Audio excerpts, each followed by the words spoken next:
Yəni əsasları eyni olan üstü bərabərsizliklər. Burada uşaqlar verilən şərtdə diqqət etmək lazımdır. Bax fikir verin. A 1-dən böyükdürsə, fx böyük gx-dir.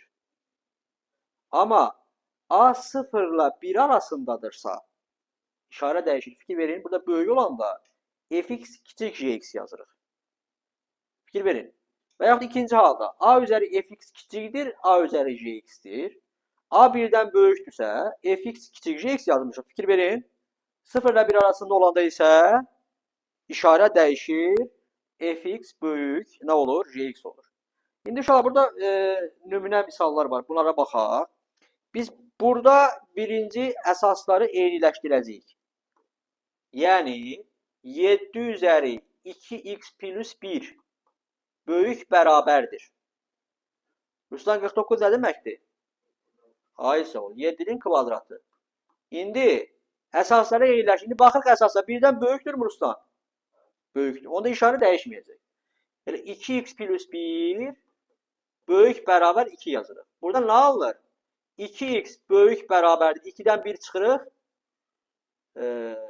1. X də böyük bərabərdir. 2-də 1. Və bərabərsizin həlli nə olacaq? 2-də 1-dən müsbət sonsuzluğa. Başa düşə bildik də? Problem var? Hə. İndi bunun ikinci halına baxaq. Baxın. Bu suala baxaq. Deməli 0,3x kiçikdir. %9 nə deməkdir?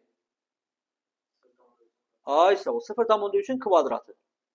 Aya əsasa baxırıq. Əsas 1-dən böyükdür yoxsa 0 ilə 1 arasındadır? Onda nə olacaq? X kiçikdirsə deməli işarə dəyişməliyik. X böyük 2 yazmalıyıq. Başa düşə bildik? Burada nə alınır? 2 müsbət sonsuzluq. Problem var?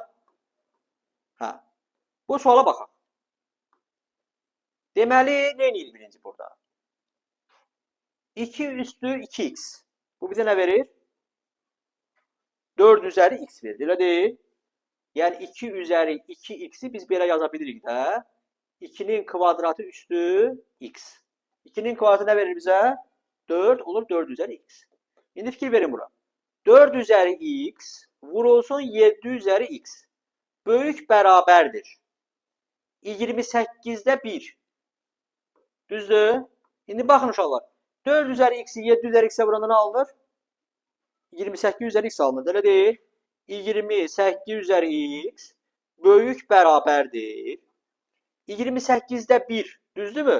Bunu da 28 üzəri mənfi 1 yaza bilirəm. İndi baxın. Əsaslar eynidir. Düzdürmü? İndi nə olacaq? X böyük bərabər mənfi 1 olacaq. Və salam. Bərabərçinin həlli mənfi 1 müsbət sonsuzluq olacaq. Başa düşə bildik uşaqlar bunu?